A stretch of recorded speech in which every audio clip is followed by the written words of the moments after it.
Les aventures de la petite boussole. Installe-toi bien. Ferme les yeux. Écoute le doux crépitement des feux de camp et laisse ton imagination voguer sur les sentiers colorés de la forêt enchantée. Prêt pour une petite aventure qui te fera découvrir de nouvelles directions? Tom la tortue patiente avait toujours aimé les coins tranquilles. Mais ce soir, une petite boussole lumineuse, brillamment jaune, l'appela à l'aventure. « Qui se cache derrière ton clignotement ?» murmura Tom en caressant son crâne à longueuil.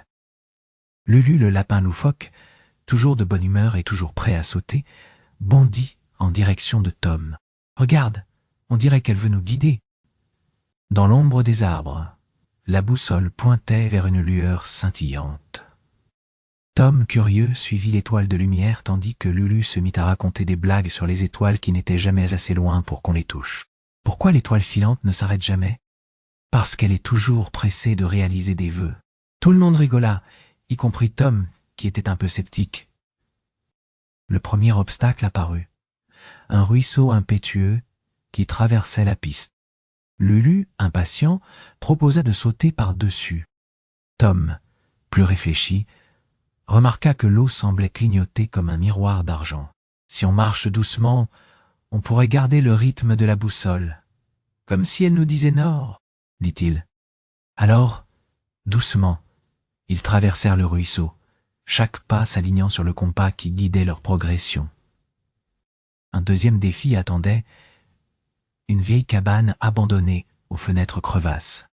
Lulu, toujours en saut, voulait tout de suite entrer, mais Tom scruta la cabane. « Regarde, il y a un petit trou au nord-est.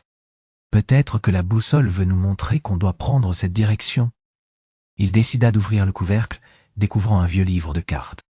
À l'intérieur, un dessin de la forêt, marqué d'une ligne rouge qui menait vers l'ouest, et un dessin de l'est, où un champ de carottes scintillait.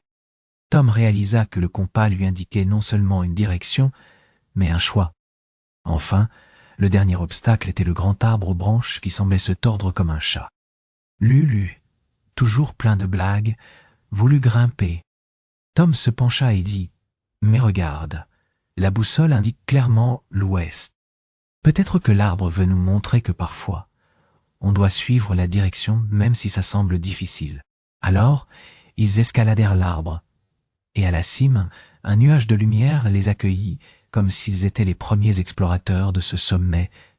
Au sommet, la petite boussole clignota soudainement, un éclat blanc qui devint une flèche d'argent.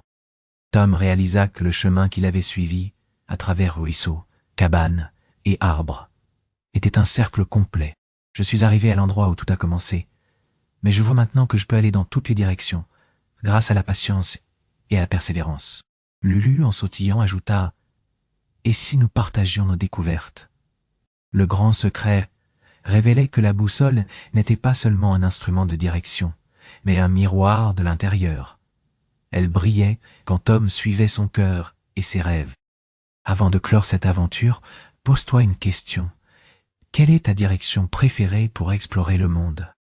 Et n'oublie pas de dessiner ton propre compas, partager ton aventure avec tes amis et revenir explorer de nouvelles directions chaque jour.